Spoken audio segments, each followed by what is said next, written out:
My name's Martyn, and this is my Unique Identities final outcome. I'm part of the Wadjari Nunda tribe in Western Australia. We're very lucky to have no white settlements on Wadjari land. This means much of our culture was preserved. Through the Unique Identities program organised by the Aboriginal Regional Arts Alliance, I was able to access the back room of the Sydney Museum to see a wide range of authentic Aboriginal artefacts. This was an awesome experience as an Aboriginal. Wadjari Nunda culture is strong, however, we've never experienced the white person's perspective of our people. The artefacts are of great significance to us because they are a direct connection to our past. There's an Aboriginal community for the Wadjari people called Barrawal, and there is a hill with a cave on this land. Years ago, Mum asked Grandma's brother for permission to take sand and artefacts from Wadjari back to Victoria. She found a grinding stone and an axe head in the cave and kept them for the connection to country. And this is the axe head here and the grinding stone. So these are Nunda artefacts from Western Australia.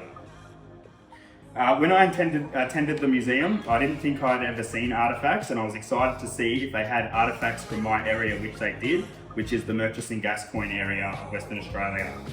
I also thought I'd love to have one for the connection to the past. I took photos to show my family what the white people kept of our history, and for once I was the expert and Grandma was a novice on the culture.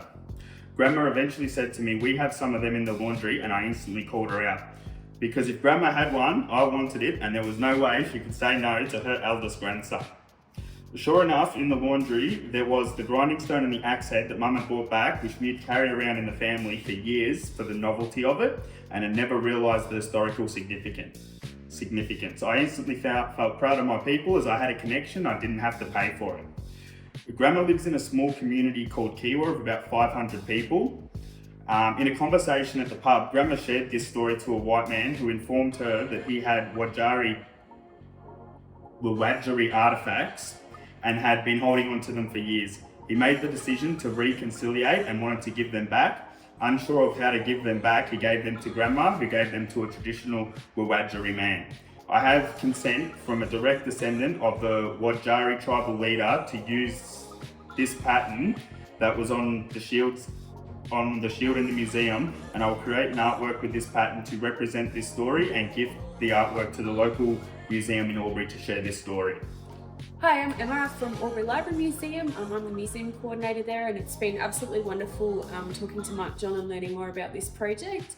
And I'm really excited to take this artwork to our Museum and Social History Acquisitions Committee early next year in the hope that we can share this story through the Albury Library Museum collection.